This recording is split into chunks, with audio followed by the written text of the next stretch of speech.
네, 교회와 카페 등 여러 사람이 이용하는 시설에서 집단 감염이 동시다발적으로 확산하고 있습니다. 방역 당국은 이번 감염이 전파력이나 감염 속도 측면에서 지난 2월 대구 경북 중심으로 번졌던 신천지발 확산 때보다 더 심각하다고 보고 있습니다. 김다연 기자가 보도합니다. 교회와 카페 등 다중 이용 시설을 중심으로 한 집단 감염은 곳곳에서 동시다발로 발생하고 있습니다.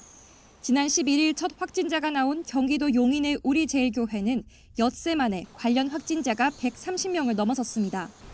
밀집된 곳에서 함께 식사하고 노래를 부르는 활동이 감염 확산의 주범으로 지목된 만큼 교인을 중심으로 대부분 경기도 등 수도권에 집중돼 있긴 하지만 방역당국은 동선에 따라 복지관과 물류센터, 어린이집 등으로 감염이 번질 가능성을 주시하고 있습니다. 지난 12일 첫 감염 사례가 나온 경기도 파주의 스타벅스 관련 확진자는 40여 명으로 늘었습니다. 확진자의 절반 이상이 방문객인데 당시 대부분 음료를 마시고 있어 마스크를 착용하지 않았던 것으로 파악됐습니다.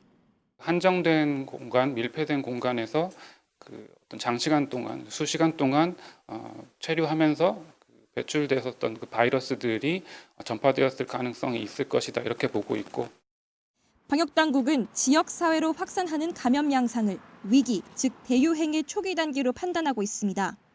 무증상, 경증 감염자가 산발적으로 여러 곳에서 동시다발로 생기고 있고 감염 경로를 알 수 없는 깜깜이 사례가 늘고 있다는 점에서 지난 2월 대구, 경북, 신천지 때보다 위험하다고도 보고 있습니다. 코로나 감염의 위험이 고위험 시설에만 국한되지 않고 우리가 일상에서 매일 접하는 식당, 카페, 주점, 시장 등 어디서든 누구라도 코로나 감염에 노출될 위험이 매우 커진 상황입니다.